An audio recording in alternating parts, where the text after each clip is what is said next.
Amerik jamana ciden so ɲɛmɔgɔ Anthony Blinken kan ka kɛ Amerik jamana ka ciden fɔlɔ ye min bɛna taa Chinois jamana na kabini san 2018 na. Anthony Blinken, Amerik ciden so ɲɛmɔgɔ ka fɔ la. Competition is one thing.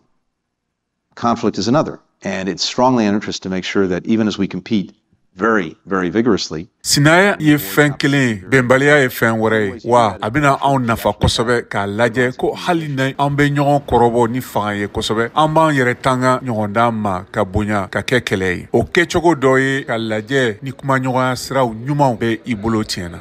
Nafolo sɔrɔ siraw ye ɲangili bere lagosi Chinois cɛkada dɔ la ka sababu kɛ a ye Ukraine jamana ja n'o ye satellite fɛ di Russie jamana ka sɔrɔsi jɛkulu Wagner ma. Russie jamana ka kɛlɛ min bɛna kɛ ni Ukraine ye, o bɛna kɛ Blinken ka taama ni fɔlɔfɔlɔ ko dɔ ye. Vedan Patel n'ale ye Amerik jamana cidenya so ka kumalasela kɔrɔsigi dɔ ye, a y'i kanto. We are closely monitoring the situation as we have been and we continue to communicate. An bɛ ka ko nin bɛɛ kɔlɔsi kosɛbɛ wa an bɛ taa fɛ ka kunnafoni di Chinois jamana ma. Nafolomafɛnw dɛmɛni bɛ na ni min ye Russie ka kɛlɛ la ni Ukraine ye. An tora fana ka jɛya foroba la ni dankan na jamana o jamana ye ko ka ɲɛsin Ukraine kɛlɛ ma. A jɛlen don kosɛbɛ ko Russie bɛ ka Ukraine jamana ka danbe tiɲɛ foroba la ani Ukraine jamana ka yɛrɛma hɔrɔnya. Amerik jamana b'a ɲini ka Chinois jamana ma dɔn kura la ka segi drogue ko o ni waati jigini koɲɛw kan. Sɛgɛsɛgɛlikɛlaw ko jamana fila ninnu t'a fɛ ka fɛn caman yɛlɛma u ka jɛɲɔgɔnya cogoyaw la. Bonnie Lin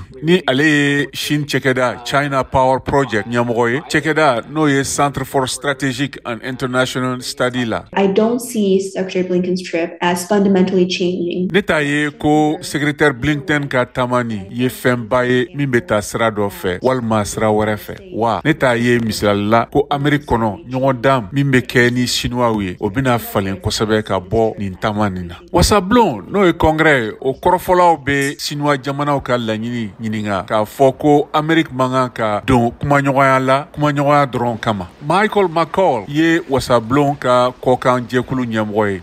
I'm very again very skeptical. You're going to see a y'i kanto ko ne bɛ siga kosɛbɛ tugun kosɛbɛ ko aw bɛna fɛn o fɛn falen ka bɔ jamanatigi Xi fɛ. Ne hakili la u b'a dɔn u ka laɲini ye min ye wa n t'a ye ko ni mara nin bɛ foyi falen tiɲɛna o ko la. K'a sɔrɔ républicain wasablon so ɲɛma n'o ye Kevin McCarthy b'a fɛ ka taa bɔ Taiwan na ɲina san kɔnɔna na. Amerik jamana ɲɛmɔgɔ ni wasadenw dɔ bɛna Chinois jamana lasɔmi sɔrɔdasi fanga farati bonya la.